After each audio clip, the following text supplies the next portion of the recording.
Hello students, हमारे YouTube channel में आपका हार्दिक स्वागत है।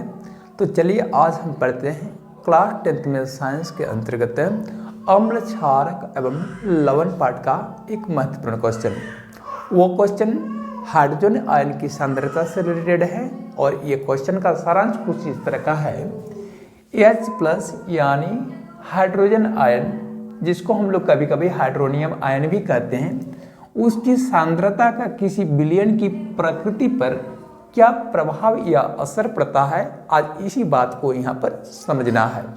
ठीक है, तो देखोगे किसी भी विलयन में हाइड्रोनियम आयन या हाइड्रोजन आयन की सांद्रता जब बढ़ जाती है, ठीक है, पहले जो भी सांद्रता है सो है, लेकिन अगर किसी विलयन में हाइड्रोजन आयन की सांद्रता या फिर हाइड्रोनियम आयन की सांद्रता बढ़ जाती है तो संबंधित विलयन में अम्लीयता का जो गुणधर्म होता है वो बढ़ने लगता है।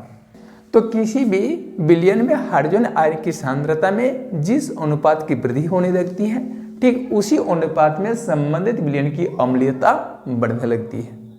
ठीक है, और अम्लीयता में वृद्धि का अर्थ क्या हो गया? अम्लीयता में वृद्धि का अर्थ हो गया, यानी देकर या ऑब्लिक में लिख सकते हो pH मान में कमी। जबकि ठीक इसके विपरीत में हाइड्रोजन आयन या हाइड्रोनियम आयन की सांद्रता में अगर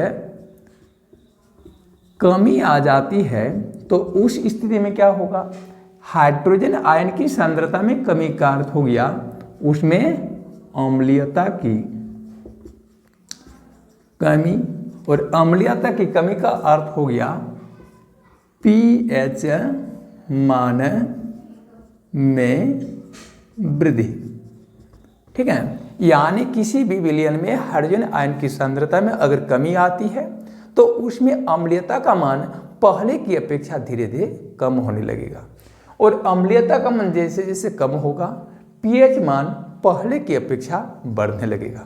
ठीक है, तो इस प्रकार से इस प्रश्न का जवाब दीजिएगा कि किसी भी विलयन में हाइड्रोजन आयन की सांद्रता में वृद्धि होने पर संबंधित विलयन में अम्लीयता का गुण बढ़ने लगता है, अर्थात उसका pH मान कम होने लगता है। जबकि ठीक इसके विपरीत अगर किसी विलयन में हाइड्रोजन आयन की सांद्रता में कमी आती है तो उस स्थिति में संबंधित विलयन की अम्लीयता जो होती है वो क्या हो जाती है? घट जाती है, पहले की अपेक्षा कम हो जाती है, यानी pH का जो मान होता है वो पहले की अपेक्षा बढ़ जाता है।